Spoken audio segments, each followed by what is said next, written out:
تاکہ یوکرین کی ضروریات کو کسی حد تک پورا کرنے میں مدد ملے۔ امریکہ کے محکمہ برائے توانائی نے بدھ کے روز کہا کہ اس نے تعمیر اور ترقی کے 2 پلانٹس سے مائع قدرتی گیس کی مزید ترسیل کی اجازت دی ہے، کیونکہ یوکرین پر روس کے حملے نے گھریلو فوسل فیول صنعت کو فروغ دینے کی جانب توجہ مرکوز کرتی ہے۔ یوکرین کے صدر ولادیمیر زیلنسکی آج اقوام متحدہ کے سیکریٹری جنرل اینٹونیو گوتریس کی میزبانی کر رہے ہیں، جبکہ یوکرین نے روسی توانائی کی فراہمی پر پابندی کا مطالبہ کیا ہے اور امریکی صدر جو بائیڈن فوجی، اقتصادی اور انسانی امداد کے لیے ایک تجویز تیار کر رہے ہیں۔ گوتریس انسانی ہمدردی کی مدد کو بڑھانے اور تنازعات کے علاقوں سے شہریوں کے انخلاء کو محفوظ بنانے کے لیے کام کرنے کے ارادے سے یوکرین پہنچے۔ اقوام متحدہ نے بدھ کے روز کہا کہ ماسکو اور کیف میں اس کی ٹیمیں موجود ہیں جو اصولی طور پر اس معاہدے کی پیروی کر رہی ہیں جو گوتریس نے پوٹن کے ساتھ طے کیا تھا، تاکہ اقوام متحدہ اور ریڈ کراس کی بین الاقوامی کمیٹی محصور بندرگاہی شہر ماریاپول میں ایزوسٹال اسٹیل پلانٹ میں پھنسے شہریوں کو نکال سکے۔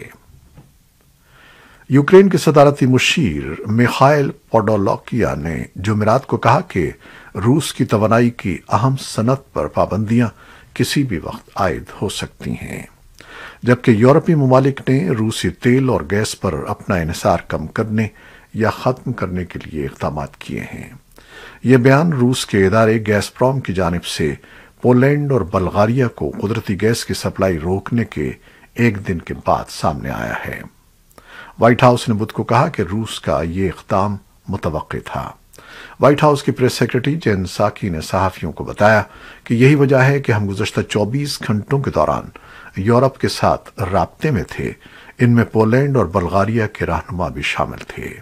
ہم کچھ عرصے سے دنیا بھر کے شراکت داروں کے ساتھ کام کر رہے ہیں تاکہ فوری ضروریات کو پورا کرنے اور روس سے آنے والی مقدار کے متبادل کے لیے یورپ کو قدرتی گیس کی فراہمی میں تنوع پیدا کیا جا سکے۔ فرانسیسی خبر رساں ادارے AFP نے رپورٹ دی ہے کہ اقوام متحدہ کے پناہ گزینوں کے ادارے UNHCR کے تازہ ترین اعداد و شمار کے مطابق 24 فروری سے اب تک مجموعی طور پر 53 لاکھ افراد یوکرین سے پناہ گزینوں کے طور پر جنگ سے فرار ہو چکے ہیں۔ اس طرح یہ تعداد منگل کو دیے گئے اعداد و شمار کے مقابلے میں 52,452 کا اضافہ کرتی ہے۔ اقوام متحدہ کے ادارے کے مطابق اگرچہ مارچ کے بعد سے اخراج میں نمایاں کمی آئی ہے، اندازہ لگایا گیا ہے کہ سال کے آخر تک مزید 30 لاکھ یوکرینی مہاجرین بن سکتے ہیں۔ کینیڈا کے قانون سازوں نے پارلیمان میں متفقہ طور پر منظور کی گئی قرارداد میں کہا ہے کہ یوکرین میں روس کے حملوں کو نسل کشی قرار دیا جائے۔ خبر رساں ادارے رائٹرز کے مطابق پارلیمنٹ کے ارکان نے کہا ہے کہ روس کے انسانیت کے خلاف بڑے پیمانے پر جنگی جرائم کے کافی ثبوت موجود ہیں۔ کینیڈین ہاؤس آف کامنز میں منظور ہونے والی قرارداد میں کہا گیا ہے کہ روس کے جنگی جرائم میں بڑے پیمانے پر مظالم، یوکرینی شہریوں کے جان بوجھ کر قتل کے منظم واقعات، لاشوں کی بے حرمتی، یوکرینی بچوں کی زبردستی منتقلی، تشدد، جسمانی و ذہنی نقصان اور زیادتی شامل ہیں۔ افغانستان میں بہار کے موسم کی آمد کے ساتھ ہی طالبان مخالف گروہ ملک کے مختلف مقامات پر متحرک ہو رہے ہیں۔ بعض مبصرین کے مطابق داعش نے حال ہی میں 2 دہشت گرد حملے کیے ہیں۔ اگر دیگر گروہ بھی منظم حملے شروع کرتے ہیں تو افغانستان میں 8 ماہ سے حکومت کرنے والے طالبان کے لیے اقتدار میں رہنا مشکل ہو سکتا ہے۔ حالیہ ہفتوں میں 8 آدھے درجن کے قریب ایسے گروہ سامنے آئے ہیں جن کے بارے میں پہلے معلومات موجود نہیں تھیں۔ ان گروہوں نے قومی مزاحمتی محاذ کے ساتھ مل کر طالبان کے ساتھ لڑنے کا عزم ظاہر کیا ہے۔ طالبان حکومت نے ڈاکٹر نجیب اللہ حکومت کے خلاف سابق مجاہدین کی فتح کے 30 برس مکمل ہونے پر کابل میں جمعرات کو ایک تقریب کا اہتمام کیا۔ طالبان رہنماؤں نے ایک بار پھر دنیا کو یقین دلایا کہ افغانستان کی سرزمین کسی ملک کے خلاف استعمال نہیں ہوگی۔ انہوں نے دنیا سے بھی اسی رویے کی اپیل کی۔ طالبان حکومت کے نائب وزیر اعظم ملا عبدالسلام حنفی اور قائم مقام وزیر داخلہ سراج الدین حقانی دونوں نے کہا کہ افغان دنیا کے لیے خطرہ نہیں ہیں اور بدلے میں وہ اسی کی توقع رکھتے ہیں۔ طالبان کی وزارت نقل و حمل اور شہری ہوابازی نے کہا ہے کہ آریانہ افغان ایئر لائنز کابل اور مشہد ایران کے درمیان پروازیں دوبارہ شروع کریں گی۔ پہلی پرواز جمعے کو ہوگی اور ہر ہفتے 3 پروازیں ہوں گی۔ پاکستان اور بھارت کے محکمہ موسمیات نے ہیٹ ویو الرٹس جاری کیے ہیں۔ کئی علاقوں میں درجہ حرارت معمول سے 8 ڈگری سینٹی گریڈ زائد ریکارڈ کیا جا رہا ہے، جبکہ دوسری جانب اس شدید گرمی کے موسم میں بھی پاکستان میں بجلی کا بحران شدت اختیار کر گیا ہے۔ حکام کا کہنا ہے کہ پاکستان میں بجلی کی پیداوار میں کمی کی وجہ ایندھن اور RLNG کی عدم فراہمی ہے، تو دوسری جانب کئی پلانٹس تکنیکی بنیادوں کے باعث بند بھی ہیں۔ پھر روس اور یوکرین کی جاری جنگ کی وجہ سے کوئلے اور گیس کی قیمتوں میں بے تحاشا اضافے کی وجہ سے ملک کا توانائی بل رواں مالی سال کے پہلے 9 ماہ میں گزشتہ سال کے مقابلے میں دگنا ہو کر $15 ارب تک جا پہنچا ہے۔ ماہرین توانائی کا کہنا ہے کہ پاکستان میں پن بجلی کی پیداوار بھی فی الحال دریاؤں میں پانی کا بہاؤ کم ہونے کی وجہ سے کافی کم ہے، جس کی وجہ سے بجلی کا بحران اور سنگین ہو گیا ہے۔ بھارت کے زیر انتظام کشمیر کے حکام نے دارالحکومت سری نگر کی جامع مسجد کے منتظمین کو مطلع کیا کہ اس تاریخی عبادت گاہ میں شب قدر یا جمعۃ الوداع پر اجتماعات منعقد کرنے کی اجازت نہیں ہے۔ انجمن اوقاف جامع مسجد کے ایک ترجمان نے وائس آف امریکہ کو بتایا کہ بدھ کی شام میں افطار کے بعد جموں و کشمیر انتظامیہ اور پولیس کے افسران کی ایک جمعیت، جن میں ایک تحصیلدار بھی شامل تھا، جامع مسجد پہنچے اور پھر وہاں اوقاف کے ذمہ داروں سے کہا کہ جامع مسجد میں شب قدر پر نہ کوئی تقریب منعقد کی جا سکتی ہے اور نہ جمعۃ الوداع پر لوگوں کو جمع ہونے کی اجازت دی جائے گی۔ ترجمان نے کہا کہ جامع مسجد کو ایک مرتبہ پھر، اور وہ بھی شب قدر اور جمعۃ الوداع جیسی مقدس موقعوں پر فرزان توحید کے لیے بند کرنا حکومت کا ایک جارحانہ اقدام ہے۔ یہ کشمیری مسلمانوں کی مذہبی اور دینی رسوم اور فرائض کی انجام دہی میں سراسر بے جا مداخلت ہے، جس کی ہم مذمت کرتے ہیں۔ حکومت کے اس اقدام پر بھارت کے زیر انتظام کشمیر کی بعض سیاسی جماعتوں اور لیڈروں نے بھی شدید رد عمل ظاہر کیا ہے۔ تاہم حکومت اور پولیس عہدیداروں نے جامع مسجد میں شب قدر اور جمعۃ الوداع کے اجتماعات پر پابندی عائد کرنے کے فیصلے کا ماضی کے تجربات کی بنیاد پر دفاع کیا ہے اور کہا ہے کہ یہ ایک امتناعی اقدام ہے۔ انہوں نے کہا کہ اس ماہ کے شروع میں جامع مسجد میں نماز جمعہ کے بعد ان کے بقول چند شرپسند عناصر نے ملک یعنی بھارت دشمن اور اشتعال انگیز نعرے لگائے تھے، جبکہ جون سن 2017 میں شب قدر کے موقع پر جامع مسجد کے باہر تعینات ایک پولیس افسر محمد ایوب پنڈت کو ایک ہجوم نے مار مار کر ہلاک کر دیا تھا۔ بھارت کی سب سے بڑی ریاست اتر پردیش کی یوگی آدتیہ ناتھ کی حکومت کی جانب سے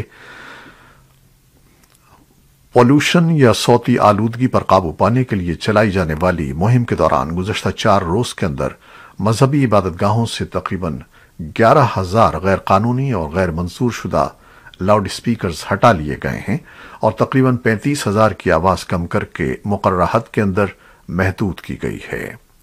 ریاست کے additional chief secretary Avnish Kumar Awasthi کے مطابق یہ کارروائی وزیر اعلیٰ کے حکم پر جاری کی گئی ہے۔ انہوں نے گزشتہ ہفتے ایک اعلیٰ سطحی اجلاس میں حکام کو اس کی ہدایت کی تھی۔ امریکہ کے صدر جو بائیڈن آئندہ ماہ جنوبی کوریا اور جاپان کا دورہ کرنے والے ہیں، جہاں وہ رہنماؤں سے ملاقات کریں گے اور اقتصادی اور سیکیورٹی تعلقات پر بات چیت ہوگی۔ وائٹ ہاؤس نے بدھ کے روز اعلان کیا کہ بائیڈن 20 سے 24 مئی کو خطے کا دورہ کریں گے۔ بائیڈن جنوبی کوریا میں مارچ میں منتخب ہونے والے صدر یون سک لیول سے بات چیت کریں گے۔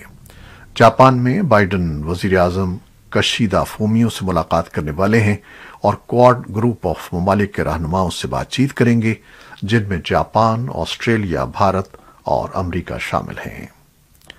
ایران کے سرکاری میڈیا کا کہنا ہے کہ صدر ابراہیم رئیسی نے چینی وزیر دفاع کے دورہ تہران کے دوران اپنی حکومت کے چین کے ساتھ قریبی تعاون کی خواہش کا اظہار کیا۔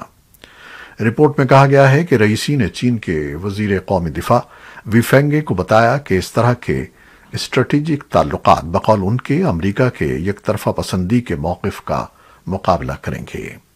عالمی طاقتوں کے ساتھ تہران کے جوہری معاہدے کو بحال کرنے کی بات چیت تعطل کا شکار ہے۔ وی نے کہا کہ ایران اور چین کے درمیان تعلقات میں بہتری خاص طور پر موجودہ نازک اور کشیدہ صورتحال میں سلامتی فراہم کرے گی۔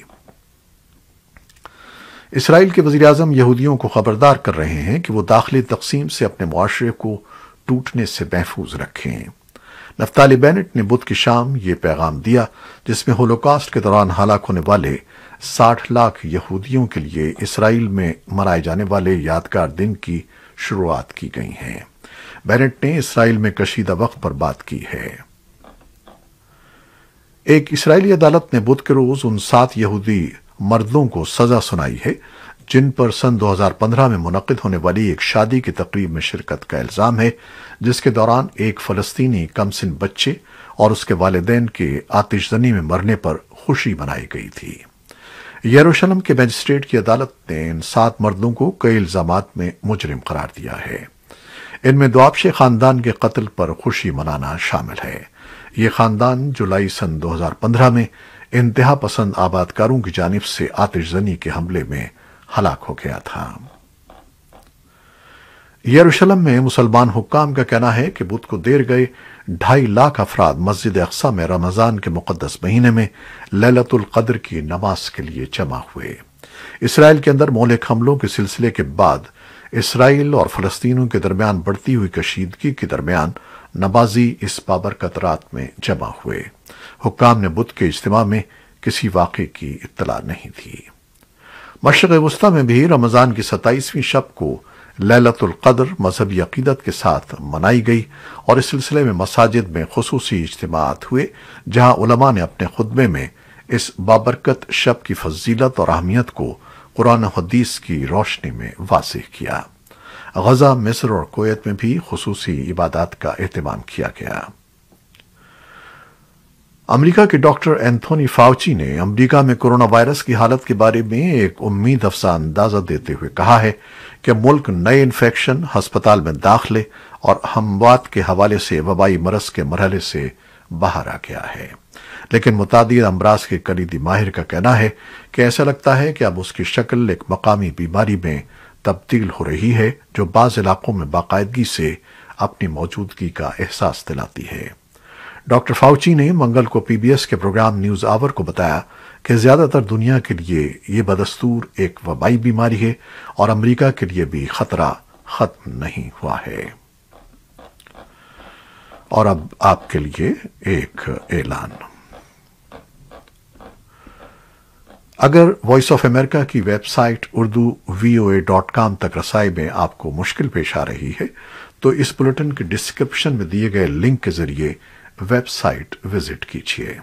منفرد رپورٹس اور دلچسپ تبصروں کے لیے دیکھتے رہیے VOA کا ٹی وی پروگرام ویو 360 پیر تا جمعہ شام 7:30 بجے آج نیوز پر۔ یہ تھیں وہ خبریں جو فیس بک لائیو پر ہم نے آپ کے لیے پیش کی۔ ہماری ویب سائٹ، یوٹیوب اور پوڈ کاسٹ پر یہ بلیٹن پوسٹ کر دیا جاتا ہے۔ آپ ہمارے بلیٹن کو شیئر کرتے ہیں اور اپنے کمنٹس میں اپنی محبتوں اور دعاؤں کا اظہار کرتے ہیں، جس کے لیے ہم آپ کے بے انتہا مشکور ہیں۔ اپنی محبتوں کا یہ سلسلہ جاری رکھیے گا۔ خالد حمید کو اب اجازت دیجیے گا۔ اللہ حافظ۔